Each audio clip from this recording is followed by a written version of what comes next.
Morning, folks. Welcome to the Joey Show. I'm Joey Avery. We have a Skibbity, Ohio toilet riz doozy for you today. I got a quick question for you. Just a quick question, a fair question, I think. Has the world gone crazy? Has the world gone mad? That's why I'm dressed up like a spy kid today. I feel like we need to go undercover. And so undercover we will go. People are still shooting at the former president. A second assassination attempt on Donald Trump has been recorded. We are going to dive into that. CIA, actually, I don't think he was, but we're going to dive into that person. We're going to tell you everything you need to know about him. We are going to figure out what it all means and why. And also, you want to talk about secret agent work? The Mossad's blowing up pagers in Lebanon. Okay, I didn't know people were still using pagers. I was thinking about it myself because I was thinking I might need a moment for mindfulness, a moment to disconnect, a moment to maybe pull back from the social media sphere, the smartphone sphere that is all over the place. Now, those plans are off. I guess I'm going to have to scroll all day. Great program for you today. We have some other fun things. We've kind of stayed out of the Drake-Kendrick beef, but Drake posted something that made me feel very uncomfortable. We're going to have to cover that. Why social media is a prism, why it's a problem, why it makes some great people look not so great. We have some tales from tour. So this program's great. Bring your grandma in, bring in your 4-year-old, and let's fucking rip. Sorry to both parties right there. I didn't mean to, start off on that wrong foot, but let's start off on the foot of this Donald Trump assassination attempt. I mean, we're going undercover right here. I'm nervous. I'm nervous that some of the truth that I'm spitting. This is the type of stuff that the CIA might blow up your Tamagotchi over. All right, and that's why I had to put mine down. I had to put my Tamagotchi. I would like to have one. Is that just a millennial thing? Do Tamagotchi still exist? We were actually talking about this at a wedding. Free idea if you want to make an embarrassingly large amount of money by banging the millennial nostalgia market. Tamagotchi vape. That's a $1 billion business. Tamagotchi vape. I mean, you go to the people who already use their vape like a goddamn binky. Okay, people are sucking on a vape like a toddler sucks on a little nipple. Well, mommy's not here anymore. Put down the vape. You're going to get cancer, dog. Allegedly. This episode's sponsored by I Would Take It. No, you guys need to put down the vapes. I've seen too many people just accepting it as an addiction because it's popular now. Just because there are memes about it that make it relatable doesn't mean that it's an acceptable addiction. Fix yourself. You're going to die. All right? Respectfully. And of course, if you're using it to quit something, that's great, but it's too easy. It's around all the time. It's a problem, but here's where it could be a solution. Tamagotchi vape. Tamagotchi vape. If you don't remember the Tamagotchi, it was this lovely Japanese toy that gave you a little pet that you had to care for. And I remember as a young man being so excited about getting that pet and being like, I'm going to care for this whatever the hell it was, a small dinosaur or something. I don't really remember. But I remember you had to feed it at certain times a day. It was this great thing that gave you responsibility and you cared about it. And then it lost interest in it relatively quickly and it died. I think the only ones who were able to keep their Tamagotchi alive were the women. Not to do a men versus women gender thing, but they were more nurturing. I was like, can this thing throw a football or not? And that's what type of parent I'm going to be. Just kidding. But it would be great if they played sports. That's not the point. Tamagotchi vape, think about what you're hitting. Millennial nostalgia market mixed with high-level modern addiction that we don't know the long-term side effects of. Those two Venn diagrams, in the middle of that is the perfect business. That's how you do business. Everyone thinks about entertainment as this idea of like, oh, you get to go live your dream and you get to perform and you get to do art. That is not what it's about. The idea is you get enough eyeballs on you that you can start taking advertising money, turn into a brand, turn into a mildly predatory business. Look at Logan Paul. What did he launch this week? He was on the internet like, I got this big important announcement. He's like, guess what? I'm going to make new Lunchables with Mr. Beast and KSI. And, some of you are listening to this and you go, I understand all of that. And again, anyone in the over 50 contingent, you might have heard, if they're your neighbor, you might have heard a rifle go off because they've skibbity ended it. But they teamed up to make Lunchables, and their argument is, look, we made Lunchables, but they are healthier than a Lunchable. It's a good point. And they know how to market it to kids, so kids are going to go ape shit. Mommy, Daddy, give me my Prime. Do kids need electrolytes and sugar and caffeine just because it comes in a colorful bottle? Why do children need that? You need water, okay, and a stick. Back in my day, all you had was water and a stick. And they would say, go outside. And you'd run around with that stick and you'd whack things with it. And that was it. That's all we needed. Okay? We didn't need Prime. I didn't need supplements. I'm not running a marathon. I am eating my own snot. That's what we did in my day. And also we ate Lunchables, that these are technically better for you then. So I understand the argument. But here's the thing that I've noticed about the smartest creators in the world is they end up going after the smartest markets. And the smartest market is the weakest people. Okay? It's always that. It's like the best things to go into if you were going to start a business and you really wanted to make money, you want to be at the frontier of something that we've just decided is okay, and something that people will spend endlessly on. What do celebrities do? Gambling, child products, alcohol. Why not a Tamagotchi vape? I'm throwing it out there. It could appeal to children, all right, which is good. I think that enough with the Lunchables. Children need vapes in this country. That's, children have had it too good for too long. Oh, I have a high little voice. I want you to sound like a smoker on their 40th pack of the day. Get vapes into children's hands. I believe that. Obviously, I'm kidding. And you know what? Look, it's smart business. It just feels crazy to go after kids. And I know that it's not going after them if you're technically providing a better product. But can it feel a little weird? Because it feels like you're beating a game. Although I guess, to be fair here, that's what we do here at the Joey Show. It is an honest attempt to hate something and then wonder if I was wrong. Here's the other side of that. Why should a company do it? Why is it better if a nameless, faceless corporation says, we've got a rabbit and we want to feed your child sugar? Well, that's not better. That's not better at all. But Logan's kind of annoying. And it was interesting timing with all of his scandals going on to then team up with Mr. Beast, who has his scandals going on. And what are you going to do as a parent? When you as a parent, your kid sees the best marketing from the top creators that's throwing stuff in kids' faces. Boom, I'm in WWE. I'm all over the place. It just feels like an unfair fight. But then it's like, hey, I guess it's technically healthier. It's the only thing my kid wants. You got to get him the Lunchly, dog. You have to. It's going to define a whole generation. Then one of those idiots is going to be on a podcast being like, Backflip Dan thinks he can take out the Lunchly. Back in my day, we had Lunchlys. I guess a Lunchable's bad for you. Fuck it. We're all going to get cancer and die. The microplastics are in the water. Who gives a shit? They're trying to shoot the president. Former president.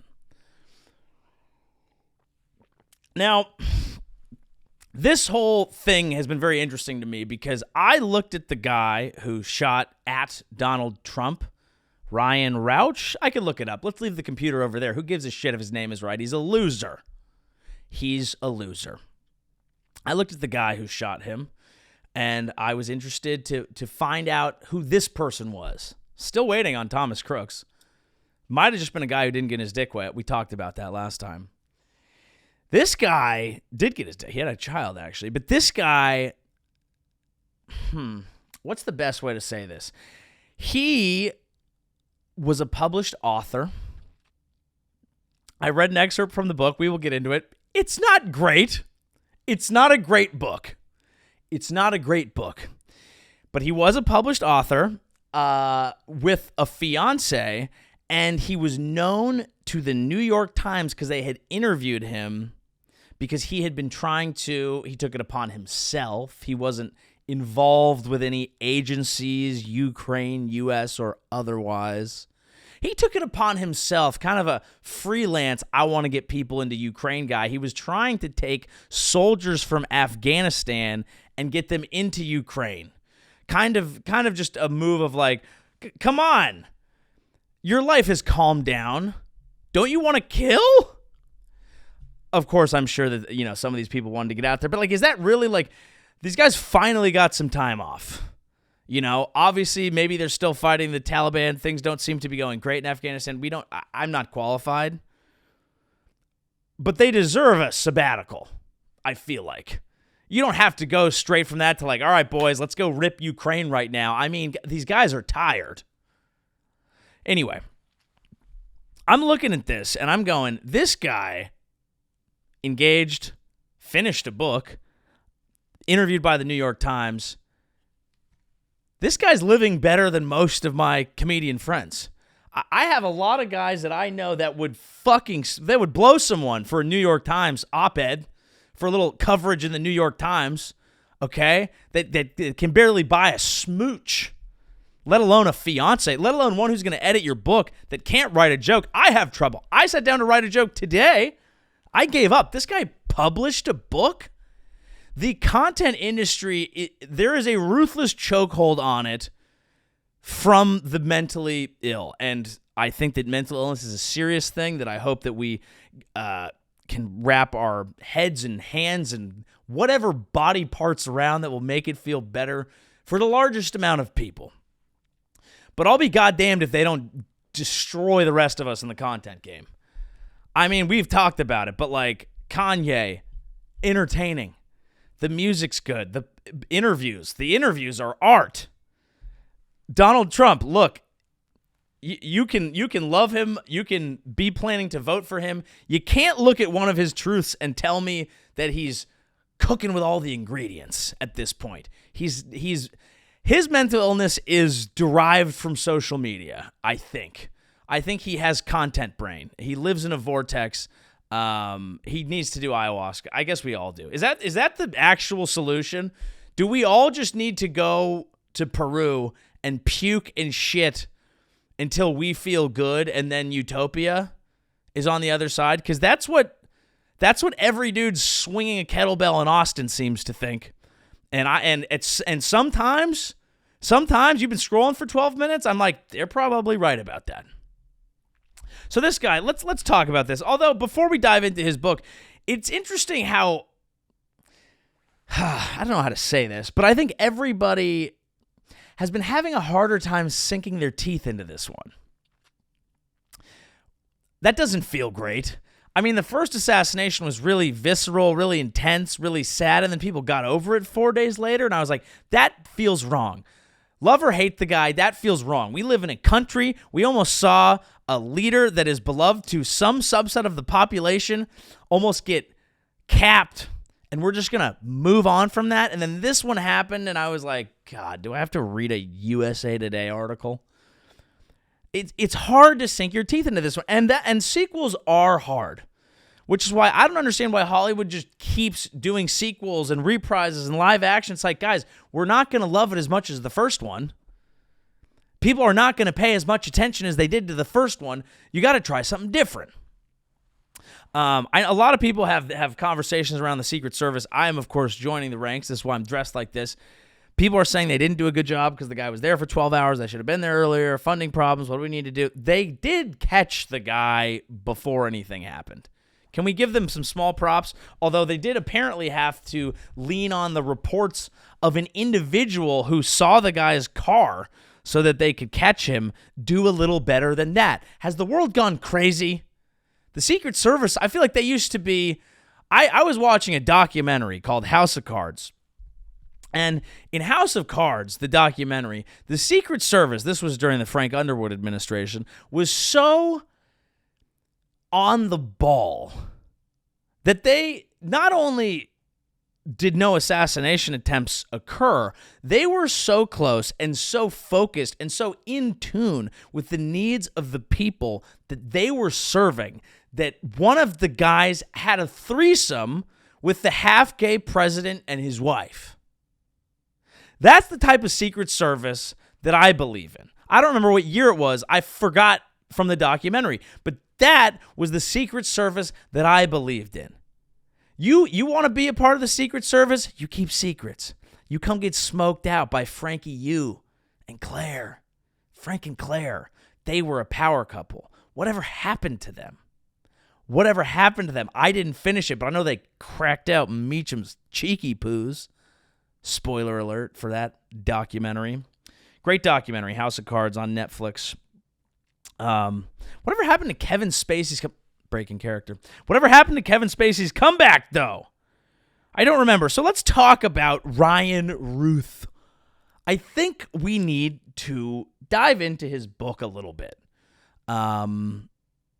Because, look, doesn't he deserve that? I mean, you know what? I am going to back off that. I know that's not even funny. If you attempt violence, political, personal, or otherwise in this country, you don't deserve things. But why is his book on Amazon for $2.99? It's kind of a deal. It's kind of a decent deal. And I earn 9 points. I could earn Amazon rewards points by purchasing the book of the man who just tried to kill the former president. Connect the dots. Where was Bezos on September? What day was it? 15th? It's my brother's birthday. Happy birthday, bro. Okay. Let's talk. Here's the quote that's been circulating, and it's too. I gotta be honest, guys. I gotta be honest. I was gonna read the book, and then I saw 291 pages, and I said, well, I'm not gonna do that. But here's the quote that's been circulating, and I found some extra ones that haven't been circulating, but they provide some insight because his brief for the book, his kind of brief overview for it, his amuse-bouche, his appetizer is it's rich. It's sturdy. It's more than you'd want to serve. If you're doing a full course meal, this guy basically gave you a London broil for the first taste. He sent it over with the bread. It's a little long. We're not going to do the whole thing. Here's the one that's been circulating. I must take part of the blame for the retarded fucking Christ, Ryan. What? Ryan. What is this guy, an Austin comic? You can't just come out here and say retarded like that. I mean, this is quotations. Ryan. That you're supposed to say, what is the new one? You are supposed to say mentally divergent. Hold up. Divergent. Fuck. I know all of you are at home like, dude, it's obvious. God damn it. I have to look at it. I cannot move on. This is stuck in my head because of whatever my mental neurodivergent. That's pretty close. Neurodivergent is the new one. And I'm not doing that thing that like old people are like, what are you even supposed to fucking call them? I believe in being nice when you're trying to be nice to people.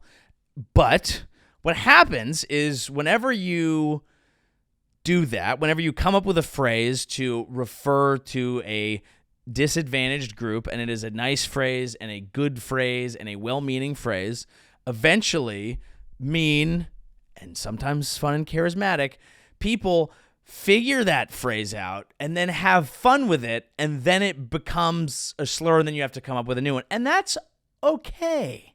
That's fine. We've all seen the photo of John F. Kennedy. Throw it up. Here he is. He's speaking for the national advancement of retarded people or something. And at the time, that was him being nice. He wasn't having a goof. He wasn't doing a set.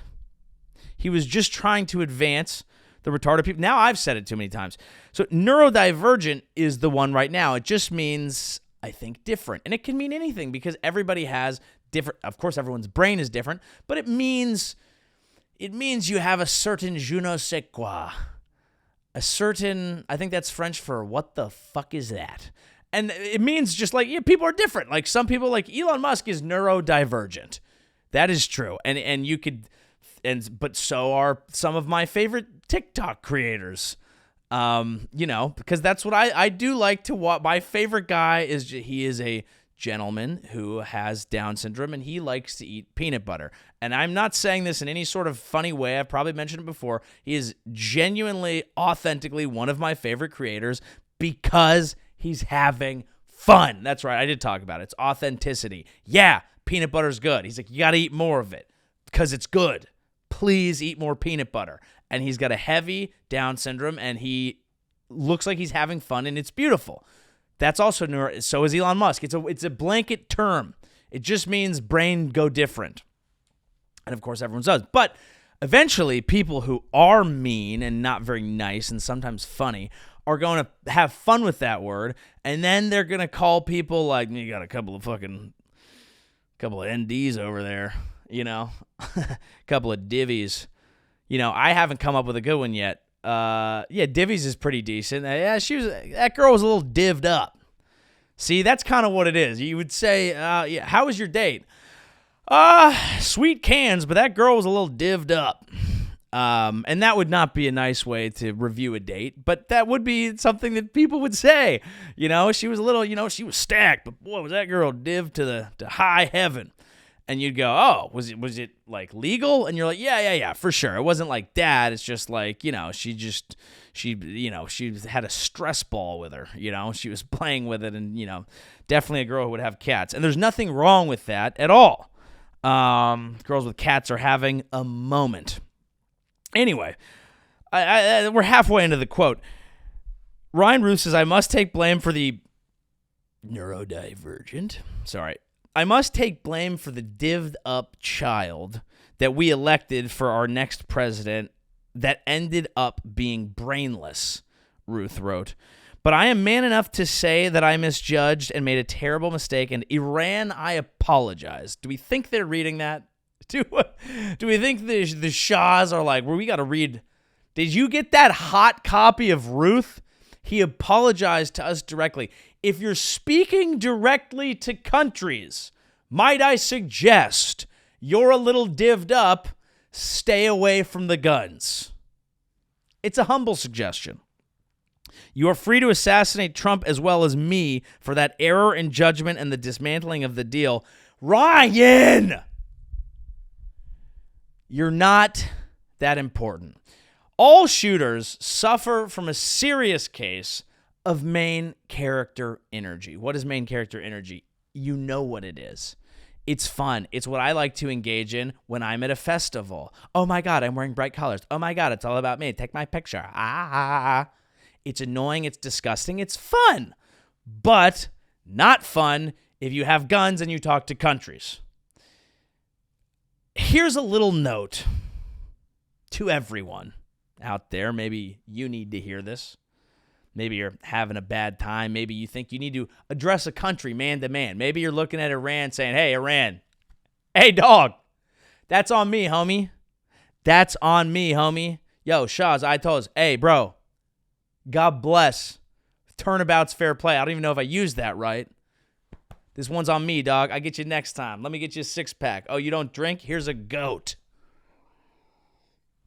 So don't address countries one-to-one. That's never a great start. But if you are a weird person, remember this. No one fucking cares about you. Globally. Within your sphere, within your circle, okay? This is actually a really important distinction if you're prone to getting the sads, if you're a little divved up in that direction, which is fine. If you're prone to getting the sads, you need to realize two things. One, globally, no one cares about you. You're not important. No one's going to care. You could go out and commit heinous acts of important political violence, and you would be in the news for a period of time, and people would just say you suck, and they would move on, and no one would care. It is worthless. It is pointless. It is dumb. If you're big sad, but you're thinking about negative things about yourself, what you do need to realize is there are people that care about you. They're just the ones in your life. Isn't that nice? We all get caught up in this global, oh, what's going on? What's it all going to mean? And then you got to realize, you pare it down, you strip it back, your actual unit, your actual circle, your actual trust tree is meaningful, is beautiful, does care about you, doesn't mind if you're a little divved up. Give you a hug, give you a little kiss. But with social media, we spend most of our time looking at other people. With this guy's clearly read, paid attention to the news a little bit much. Trump, I would say the same. This guy is apologizing to Iran directly. They don't care about you, Ryan Routh, you fucking goofball, you absolute loser. But again, his book was edited by his fiance, and I go, damn, this dude had a child, a fiance. This dude had people in his life. Focus on that. Ukraine doesn't care about you. This dude tried to go to Ukraine. Here's his problem. I can sum him up very quickly. He's a dusty war boy. This is a real thing. I'm not talking about soldiers. I'm talking about dusty weirdos that are obsessed with war, that think they're part of it, that look insane. Look at this fucking guy. I have his LinkedIn here. Oh, God, it's loading. Did they take it down? Did they nuke it? They better not have nuked it. Maybe I shouldn't even use that word. I apologize, Iran. You don't have one. Okay, fine. Well, that's why I take screenshots, because I'm an absolute G, and one of the greatest producer slash podcaster slash editor one-man teams in the game. Yeah, I got the screenshots. Here we go. Where is Ryan? Here we go. Okay, Ryan posted a fascinating photo, and his description on his LinkedIn is fascinating as well. Let's take a look at Ryan here. In D.C. and Kiev to provide soldiers for the war effort. Immediate cap. I mean, this is one of those, this is like when I, if I am like backstage at a massive comedian show, but I'm not performing on it, and I'm like, we at the Radio City. You're not involved. Okay, Ryan Routh. In D.C. and Kiev to provide soldiers for the war effort. Really large difference between how he's looking in D.C. and in Kiev. I don't know if Ukraine was good for this guy. He was obsessed with it. Interesting thing to be obsessed with, but he was obsessed with it. He believed it was a battle between good and evil. He believed that the entire world was on the balance here, and he believed that he was the guy who was going to fix it. Main character energy. And you can see it in his LinkedIn profile. I mean, he's just a lost guy looking for a friggin' gig.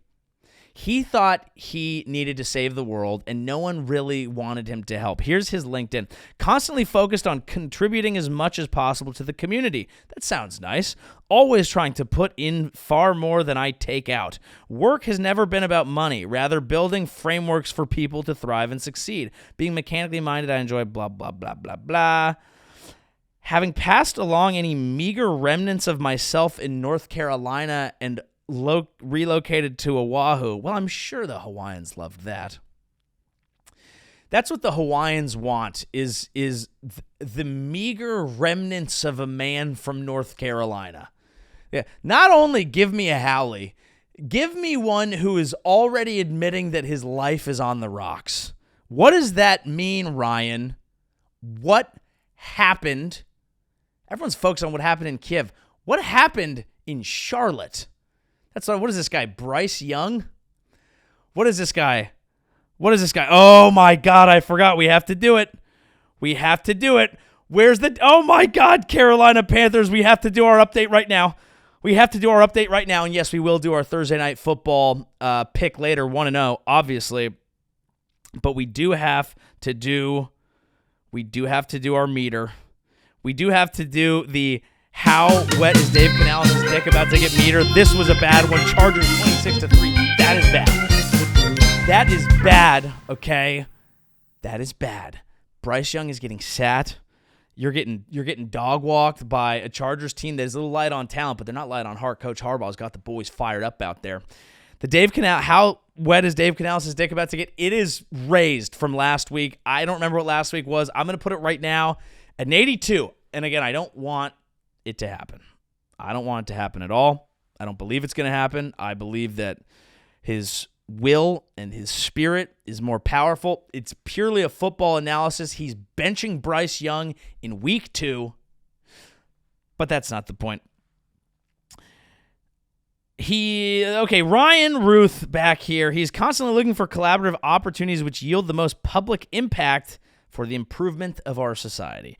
Unfortunately, I'm not even going to say that. I would tremendously enjoy the invitation to join any... This is where we get an idea of the course of this man's life.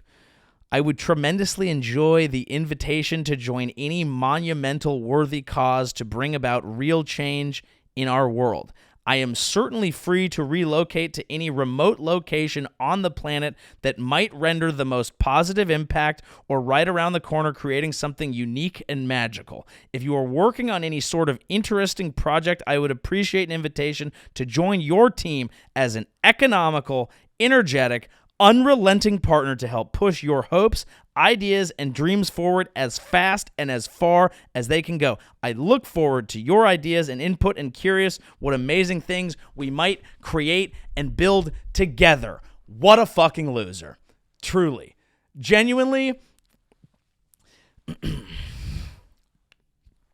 Look, we've all been lost in our lives. It's okay. This is a LinkedIn profile that I might have written verbatim my sophomore year in college looking for an internship. But here's a word to the wise.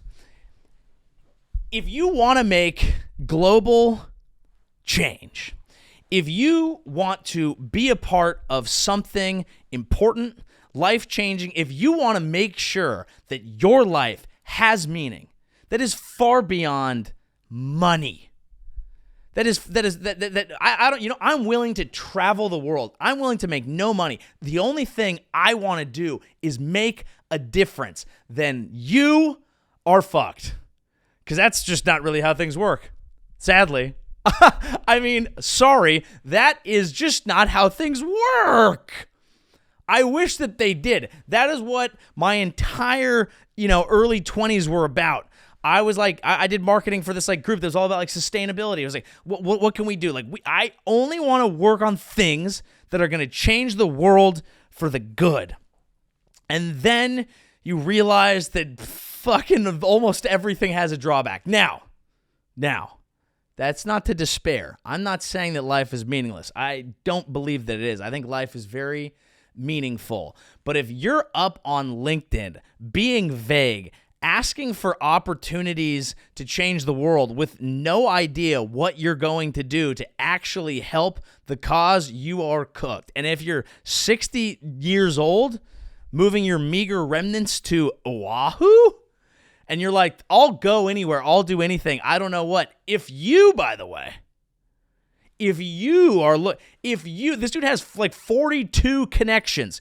If you have come to my profile and you happen to have already built a full-on structure that is going to save the world, and all you need is a general body with no skill set and a hell of a vibe, hit up Ryan. Hit up Ryan Routh. Ruth's Chris. Let's eat. Give me that steak. Give me that butter. Let's cook. This guy is a lunatic. But the funny thing is, he actually learned the lesson. He realized no one's going to offer you that job. You got to go out and make it. Guy's a goddamn go-getter. I don't support the Trump thing. I'm talking about the Ukraine thing. This guy, if you're not familiar, if you're not up to date on all the brain rot podcasts and articles that I've been reading, this gentleman, he decided, this dusty war boy, decided he was going to get involved in the Ukraine effort because he believed that it was the fundamental battle for good and evil upon which the entirety of society will kind of go good or bad.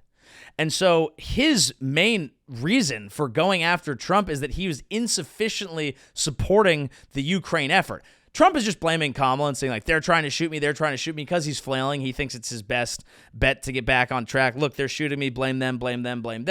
I don't want to be divisive is what he said after he got shot. Of course, he's doing this with, and all the people. Ben Shapiro's the left-wing ecosystem has raised the temperature to this.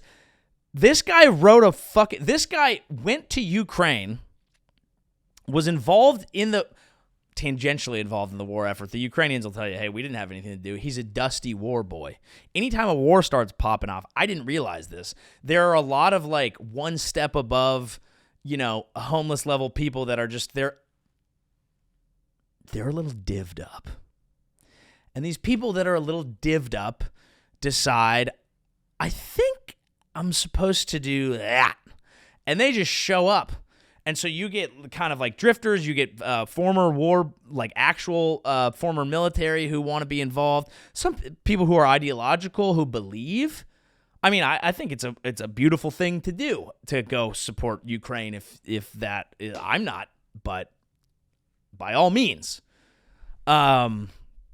He went all the way over there and he was like, I'm going to supply you guys soldiers. And by all accounts, I believe he got some in, and he had contacts with Afghan soldiers that he was getting into the Ukraine. He was unofficially involved. They were like, this dude is nuts, but hey, you want to bring us some soldiers? You want to bring us some men of the Gyat? Then yeah, do it. And so he was over there. I mean, this guy was as many sheets to the wind as you can be, but he did at least realize you're not going to get there on LinkedIn. You need to start your own startup. This guy's basically like, he's like a lot of guys that I came across when I was a recruiter in Silicon Valley. I was a sales recruiter, and so I would work with kind of entry-level people who wanted to get into the sales realm. Several of them I placed, got on to great careers. I'm one of the best to ever do it. Ring the fucking bell. Yeah, I did. And we would ring a bell after we placed people. It was very fun. I didn't like it. But I would come across a lot of interesting profiles, and some people, again, right out of college, I just want to do something that has some impact, And then some people that were like, I know what I want. They were great.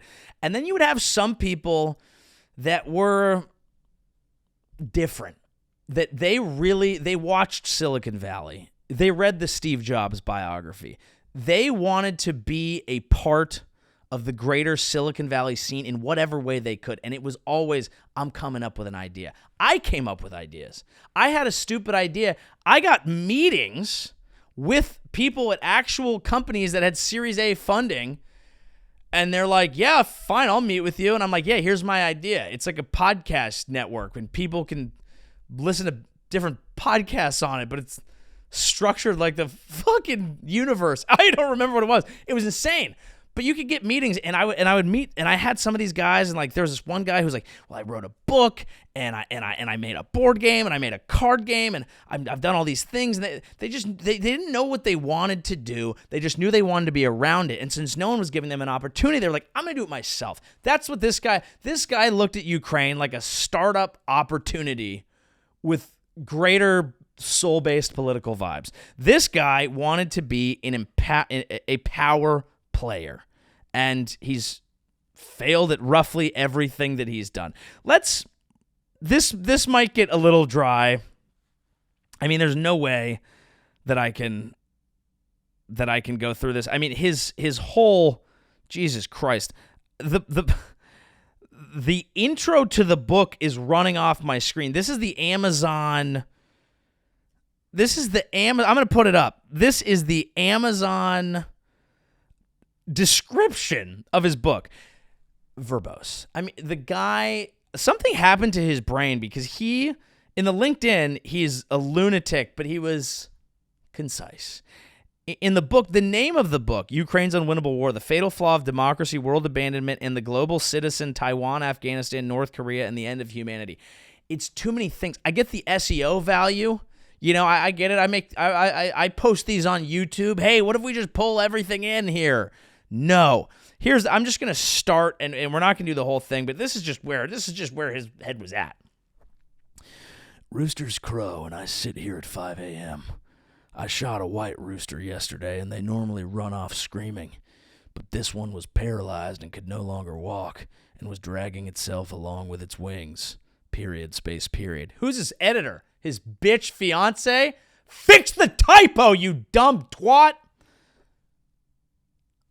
I don't mean to lash out, and I don't at all want that to be read as anti-women. I simply believe that this woman is aiding and abetting political violence in my country, and I don't support that.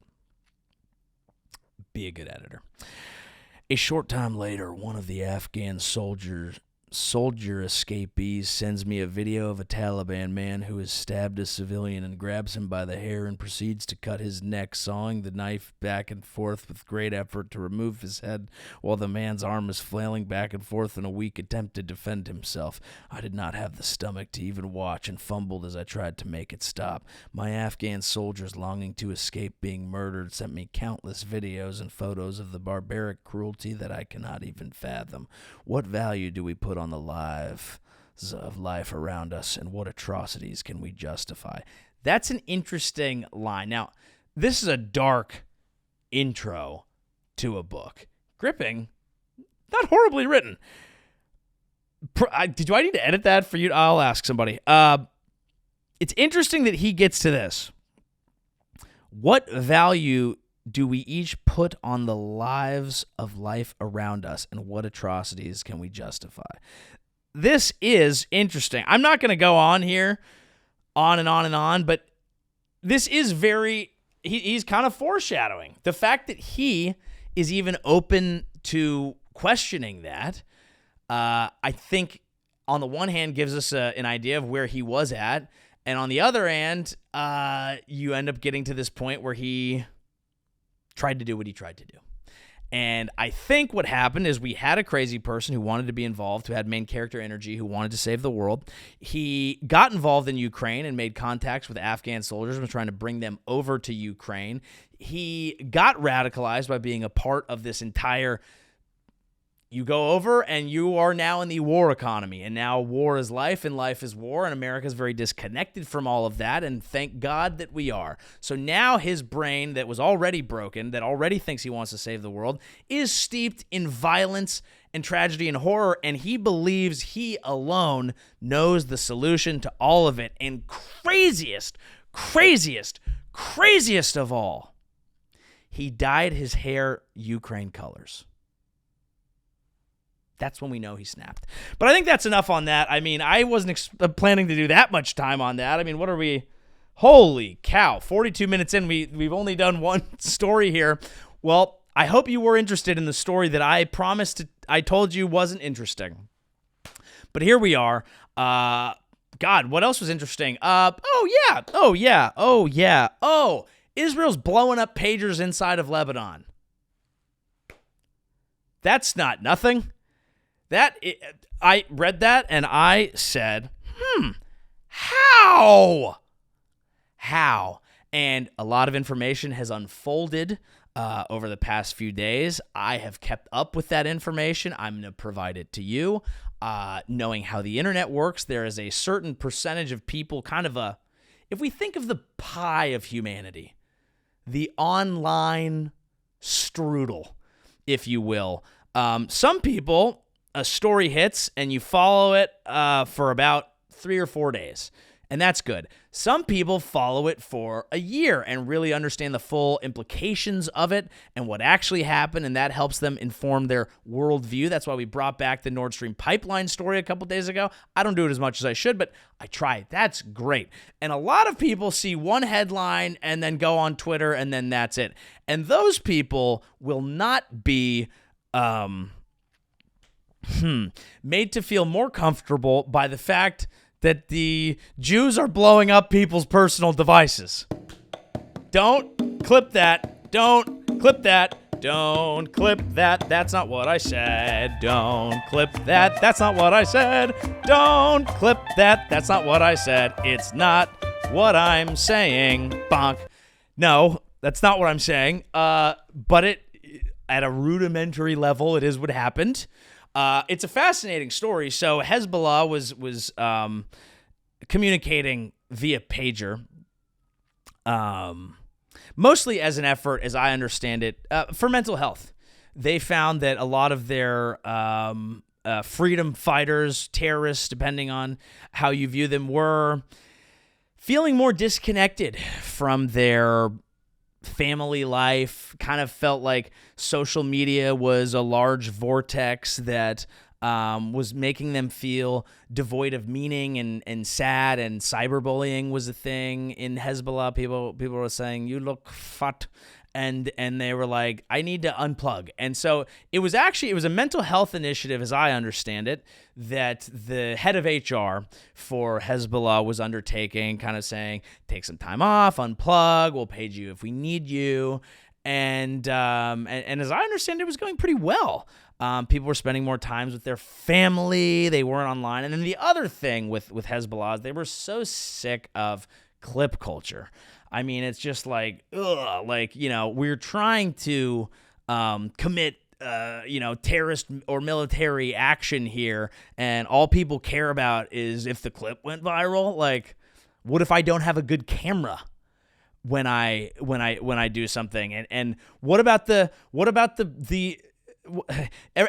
The clips are always going viral of improvised moments where we had to snap into something new. What about what about the attack that I planned ruthlessly? And then it just creates this whole crowd war culture. And anyway, that's why, no, they were using it because Israel was tracking their phones. And so they were like, let's buy a bunch of new pagers. And Israel said, bet. And someone in the Mossad got in and was able to implant explosive devices in the pagers that came through initial reports, a Taiwanese company. They are blaming a company out of Budapest, Hungarian supplier. And so there are two things here. One, dressed like a spy kid. A military operation has never kind of captured my imagination like this in some time. Obviously, I'm not downplaying loss of civilian innocent life. Horrible. But you talk about this and you're like, that's what I thought spies did. And so that's interesting to me. Other interesting notes. Well, the next day, today, this we haven't got more information on. They blew up walkie-talkies. And so now, people can't even play fun games anymore. I think that the thing that's concerning long-term here are two things. One, escalation, World War III vibes. You never love that. Two, apparently Israel was doing this. Initially was going to be part of a ground operation. That didn't happen. News got out that this was going to leak, so they just said, do it. Boom, which means they just kind of murked a bunch of people with no larger operation. And then third, supply chain warfare in a global economy. That is scary when this mic was made in China.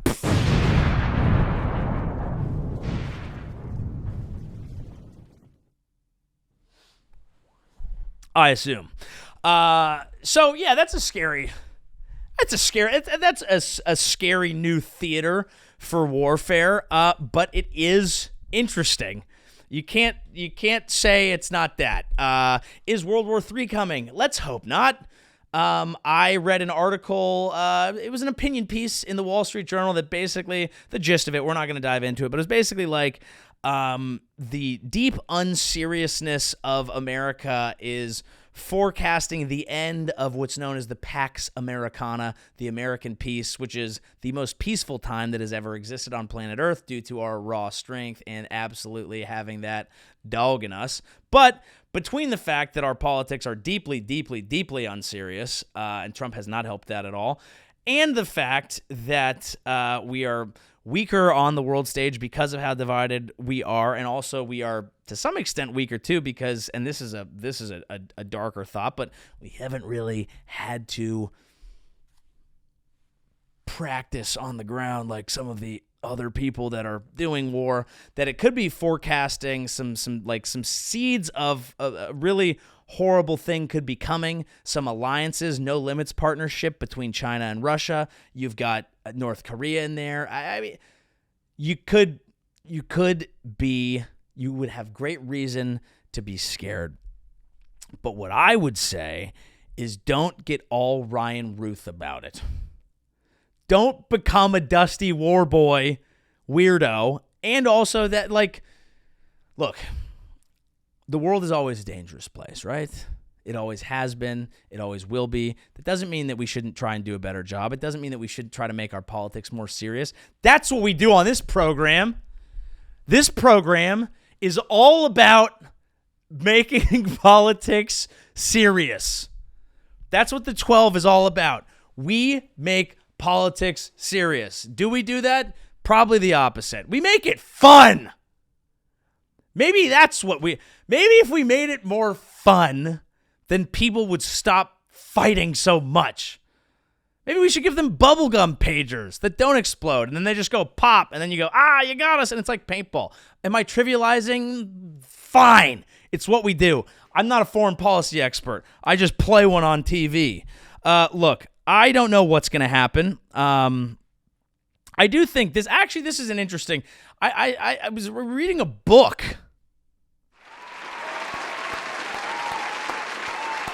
Thank you guys. Thank you so much. No.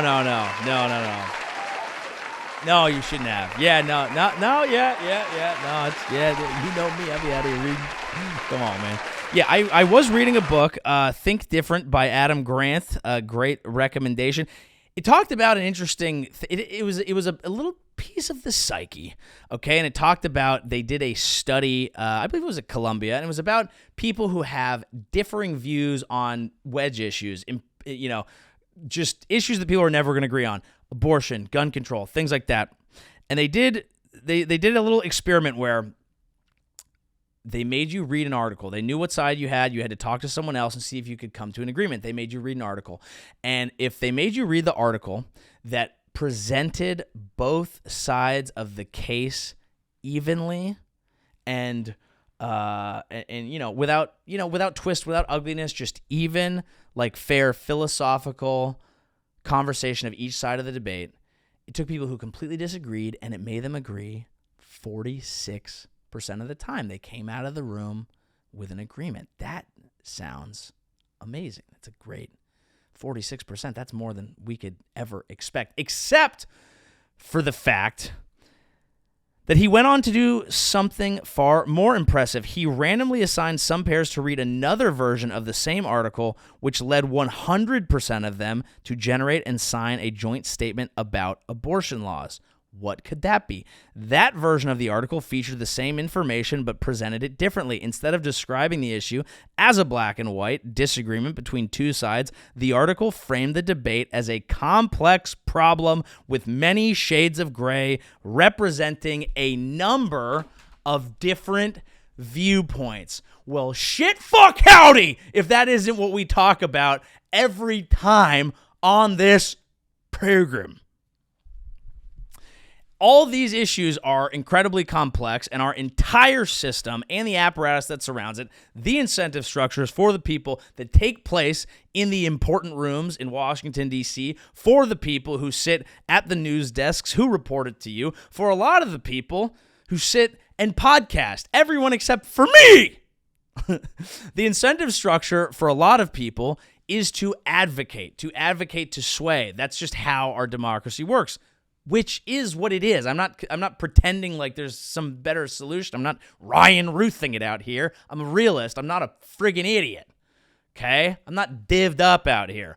But it is true that these are all very complex issues that just are problems that are difficult to solve. And the problem is, since our entire system, from top down, every single thing is designed to present it in a certain way, it leads to people being entrenched. People are walking around listening to podcasts, gassed up all day, ready to fight someone. Someone says someone's wearing a hat, someone's wearing a mask, someone's wearing a whatever, and you just see them and you're like, you fucking idiot, I know what you think, you're fucking... Ugh! And in fact, there are just problems that are hard to solve, and everyone's struggling and doing their best. Or worst. People are trying, some of them. Most people are, I was going to go negative. I'm not. I believe most people are good. It's a country song. All right. I think that's quite enough politics for today. Let's talk a little tour stories. One Drake video we got to get to. Quick note before I even dive into that. Please come check me out. Chicago this MFing weekend. Baltimore next weekend. Edmonton, Portland, Vancouver after that. Belmore, New York. We've got Nashville added. We've got Houston in there. We've got Minneapolis. And that JoeyAvery.com/live. Check that out if you are listening. Please review us on Apple and Spotify. Those reviews, get it up. Please like, subscribe, leave a comment on YouTube. Obviously we want more people to see this. We want to expand the 12, but who gives a shit? We got the best 12 in the league, boys and girls or whatever. Best 12 in the motherfucking league. The 12. Very fun time. I went out on the road with Noel Miller. We went to Madison, we went to Detroit, and we went to Minneapolis. And boy, did we have a time in all three places. Madison, one of the highlights of Madison. So Noel is not big on going out. I've noticed when I go on the road with Noel Miller and Trevor Wallace, both of whom are large on all platforms, but YouTube in particular, they're like, going to a crowded bar will not be fun because I might get mobbed. And I'm always like, come on. And then we go, and I'm like, this is not fun. Let's leave. And we went to one in Madison, and before Noel got mobbed and we had to leave, because all he really likes to do is play billiards. Doesn't drink, just guy wants to shoot pool, all right? And I respect that. So we went to this bar, and it was like, it's Madison, Wisconsin, right? And this bar, if I can't remember the name of it, it's like a wooden bar, all right? It's like wooden. It feels like you're in Fargo. It's like you're in the past. It's everything you want from a Wisconsin bar. I'm talking dial up the spotted cow, just old memorabilia on the wall. There was a bubble hockey in there. It was everything you want from a Midwestern dive bar, and the vibes were crazy. But because it was Madison, we walk in and we realize, oh shit, it's mostly college kids, which we're in our 30s, can't do it anymore. It's just a different level. Like, God bless, like, it just, you guys are having fun. I did all that. Like, it looks awesome for you, but you are trashed, and respect that. And so was I. And that is your birthright, and mother of God, you should do it. I, in fact, don't think anyone in their early 20s should be allowed to listen to Andrew Huberman, because science does not apply at that age, okay? You need to get bucky. You need to get fuck. But I don't need to be there for it. I like getting fucked up, but it's more refined because I'm 30-something. Here's the point. We walk in, and because the kids are young, they're adults, because they're over 21, but probably barely, 21, 22, 23. The style is, people are wearing kind of cool retro-y clothes. But the weirdest thing was, we're in a retro bar, which is from when those clothes were cool. So I felt like I was in the future past. I felt like I was time traveling. I'm in there in like a 80s, 70s coded bar, and there's a kid next to me with a fro and a mustache and bell bottoms, but he's younger than me. I'm like, did I fucking time travel? What is going on? It was a very cool experience for the right amount of time. We had one beer, 10 minutes. He took pictures. We fucking bounced. But it was cool enough that I was like, this is fascinating experience, just time travel wise. Detroit, unbelievable wings, Sweetwater Tavern, get buck. Detroit didn't go out there. We had to wake up early. Not much there. Although I will say this, I had a moment in Detroit. It was kind of nice. Theaters are very different from clubs. If you're performing in a theater, it's upwards of 1,000 people, could be 3,000, 4,000, whatever. I think a lot of this run was probably in the 1,500 range. It's really cool, and it's exciting because you get there and it's just this big room and you're standing up there, and I'm thinking, man, I used to buy tickets to shows like these. And obviously, the goal is to be able to sell those myself. I want to be the one doing an hour. I want to be the one with my name on the ticket. That's where we're going to go. It's going to happen. But I still wanted to take that moment, and I'm a big proponent of this, and I'll keep saying it all the time. While I have that next goal, I want to appreciate that there was a long period of my time where I would buy tickets to these shows, and I would see the guy come out and open, and I would go, how the fuck do you get to do that? To just be up there, just be part of it would be so cool. And so I was trying to, night one, Madison, we're just trying to do the thing. Night 2 in Detroit, I'm like, hey, enjoy this. Enjoy the experience. Obviously, you have a ways to go, but like appreciate what's happening now because this is something you always want to experience. And I felt like that was the best set that I had of the whole weekend because instead of being completely lost in the work, and that is important, you do need to make sure I want to work on this tag worked last night, like let's try and improve.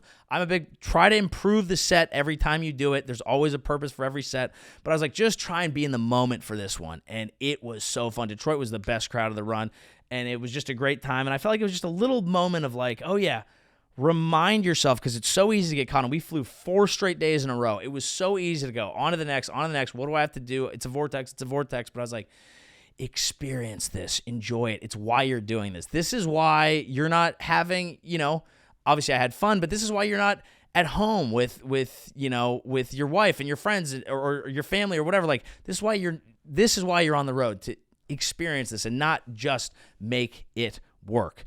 So that was very fun. The other moment that I had, that was actually in Madison. Noel's show is at a large theater, the Orpheum Theater, and next door is Comedy on State, known to be one of the best clubs in the country. And my friend Brian Simpson is there, who I came up with. Did open mics with him back in the San Diego days. I've known this dude forever, and he was always an interesting cat. He's got a Netflix special, Live at the Mothership. Check it out. And he was always interesting. We would always go to open mics, and he'd be reading a book. He'd show up with a backpack, headphones, and like an 800-page book, and very reserved, very in his own thing. And I finally asked him about it. I was like, Brian, why would you always bring the book around? And he was just like, you don't want me to read the book? Be more interesting. Yes. But I bring all this up just to say that the experience of getting off stage at a theater, going to a club that's right next door, sitting in the back, being done. I don't have to go back up and host or anything. I'm just sitting there, and I just got to be stress of the show out of the way, watch my friend perform, and fuck, is his new hour good. I didn't get to see all of it, but the 25 minutes that I saw were next level. It was that level of watching that and going, I literally was like, I should go home and write immediately after this.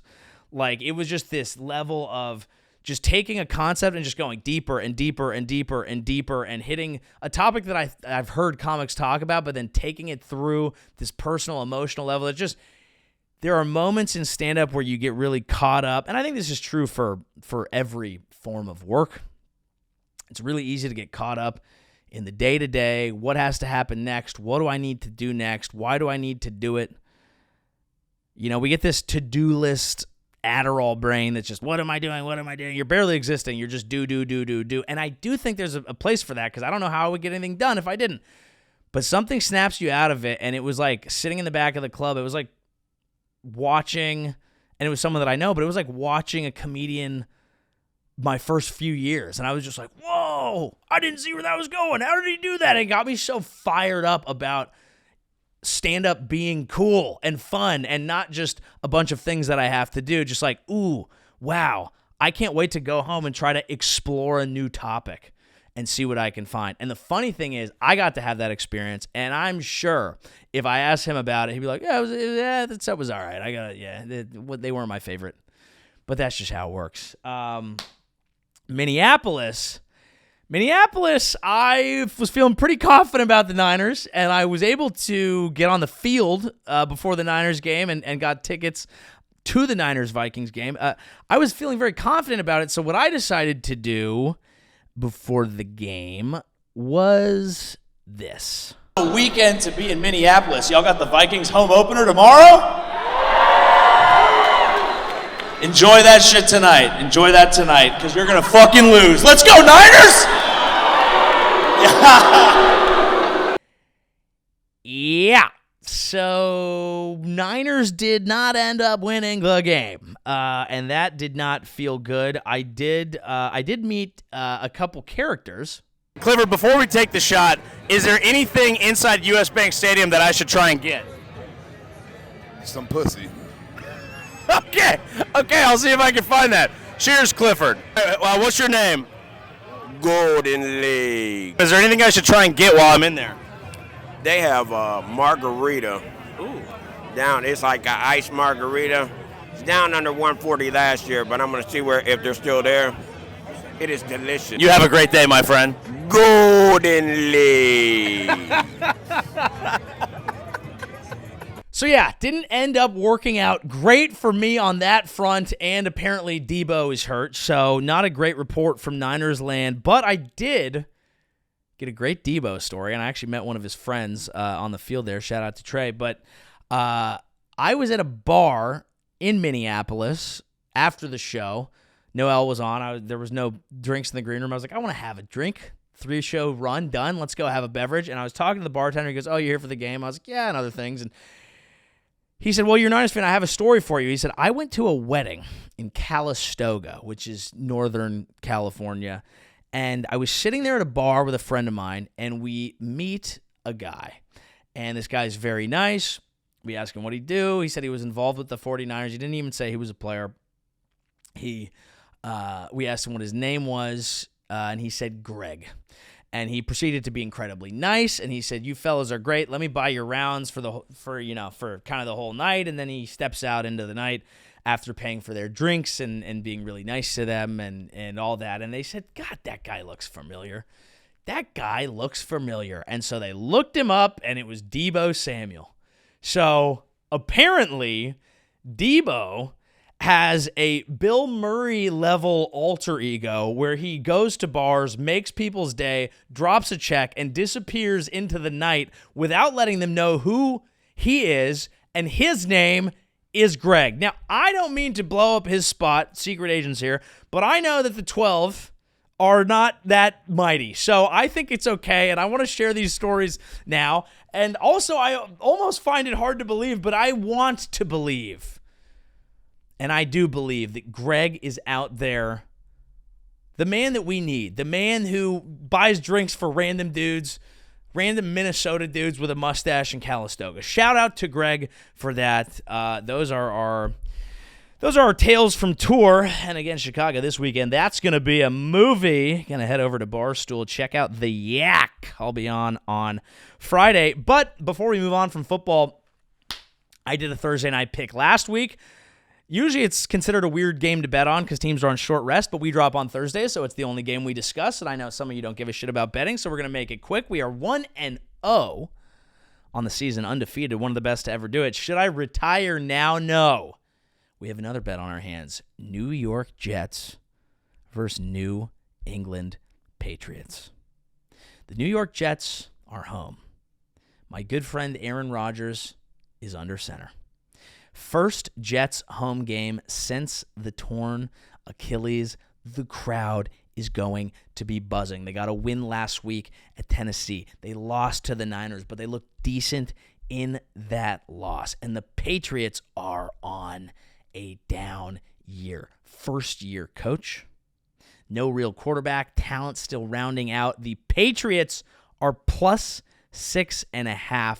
How could you go against Aaron Rodgers in this moment? How could you go against the Jets when this is their moment to keep things going, to turn the team around? I don't know how, but I'm going to do it. Patriots plus 6.5. Just look at the schedules. The Jets barely escaped the Titans. The Jets get beat by the Niners, who get beat by the Vikings, though I do think the Niners will be fine, calm down. Week 2 is just weird. Patriots beat the Bengals. Patriots take the Seahawks to overtime. Patriots ain't lying down, baby.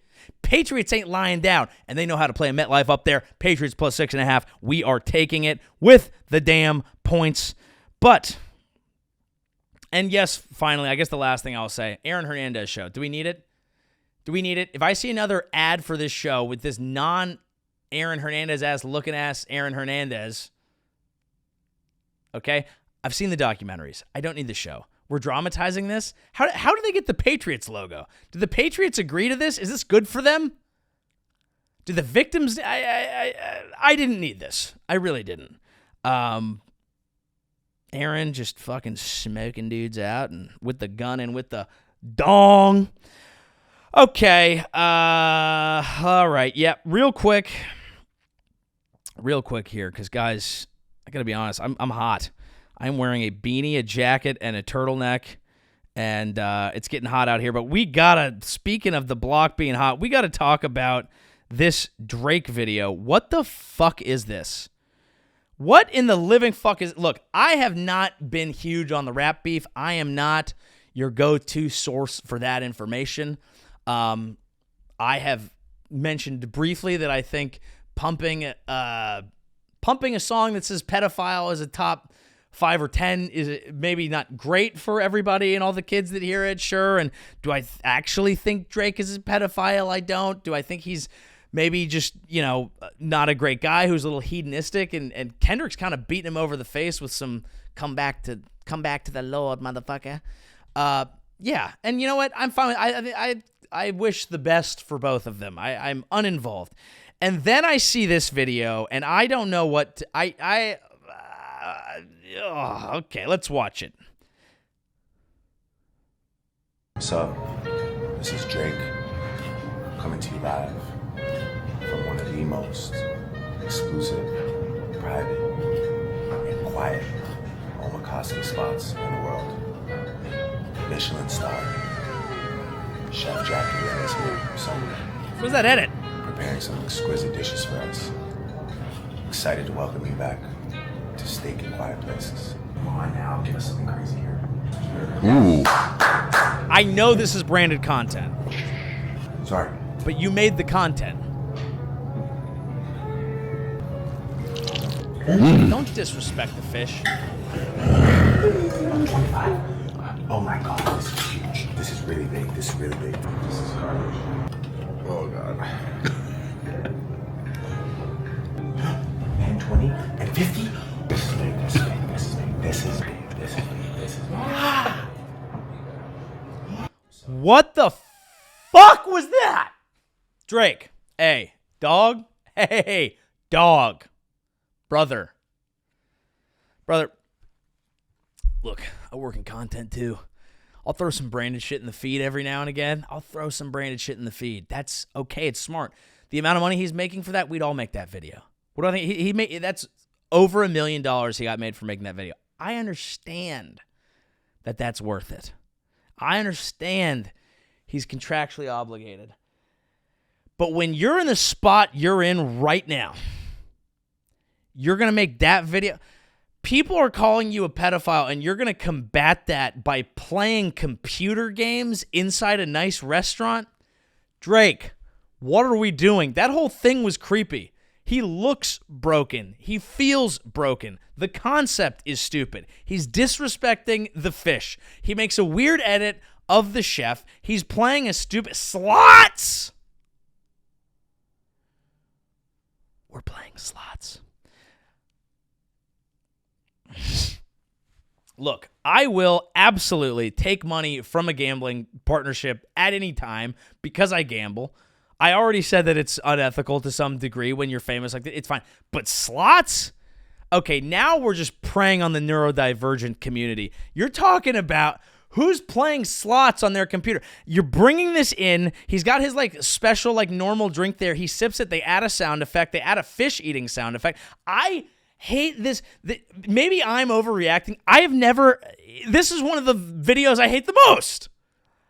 This video is so disgusting to me. The whisper I don't like, the disrespect of a lovely restaurant. Rich people need to stop treating fine dining as props. Genuinely. This is a thing. God, as someone who is a performer and has performed at events where you get used respect the fucking craft of what you're doing. Again, he's making $1 million. Sure. Maybe the chef wanted that. But it's fucking, dude, you're on the ropes. You can't come with that video. Of course, comments are turned off. That comment thread would have been a bloodbath. As Drake would call it would have been a bloodbath. Bloodbath, one of them things. Bing, bing, bing, bing, bing, bing, bing. Big bug bloody bat. Yeah, look, Drake, I'm sorry, dude. I know he's having a rough one, and I do feel bad. But that is not it, brother. That's not it. I think that the reason I chose to, honestly, I just really needed to get that off my chest because it was bothering me. But also, social media is a prism, and it can make you look really weird. I know people that look batshit fucking crazy on social media that's definitely a side of them that I don't necessarily get in conversation, but that I still think that social media draws a specific thing out. I mean, it's basically, for some people, it's like their own diary, but everyone gets to see it, which is the opposite point of a diary. So social media is a prism that just makes people look weird sometimes. It can make men who have done great things on great stages, but just don't know how, men or women, but don't know how to utilize the platform and look odd. I was looking at a Barry Bonds post the other day. Barry Bonds, the greatest baseball player to ever live. Barry Bonds Instagram. The greatest baseball player to ever live, and just kind of a goofy IG follow. Like, he posted, this is just a photo of him. He looks like a fifth grader posing for a school photo. He's leaned up against the pole, looking good though. I mean, he's definitely working out.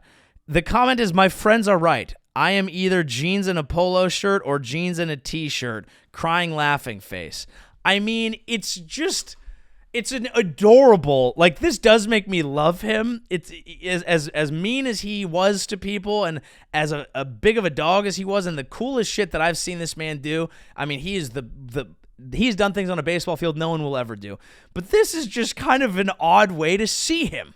I don't even mean it negatively. It's just kind of odd. It's sweet. It's endearing. But it's just, social media showcases people in an odd light. And I realize when you're getting paid over $1 million, fuck it. Yeah, just make the goddamn thing. Get the content out. Who gives a shit? Get the bag. But it's like, dude, you look fucking weird and we're all talking about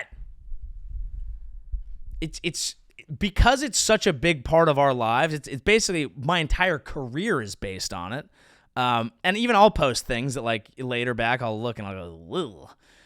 It's such a large part of our life, but it also makes so many of us look weird in such a specific way, and it's just not the real picture of who people are sometimes. But Drake, on the other hand, I think that video was a hell of a window into where he's at, and where he's at is a weird, weird place. While sometimes it's unfair, while sometimes it shows you things you don't want to see, sometimes the things that exist online expose a level of truth, a truth that we can't run from, a truth that we can't spin. When we know everything you could possibly ever want to know about the second Trump assassin, maybe when people try to paint their own narrative about it, you're going to say, hey, that's not the right narrative. Don't fall trap to that two-sided thinking that we've already debunked from Adam Grant's book. Has the world gone crazy? Maybe it has. Is World War III coming? Maybe it is. I don't think so. And I think that we here, the 12, have the tools that we need to navigate it correctly. And when the time comes, when it's time, when we know enough, sometimes I encourage you to log off and calm down before you start looking on weird on social media. Perhaps, in fact, I might recommend that you get a pager. Thank you very much. That has been this week's episode of The Joey Show. I am Joey Avery. Once again, joeyavery.com/live for all coming shows. Follow the Clips channel, youtube.com/@JoeyShowPodcast. Leave a like, leave a rate, leave a review.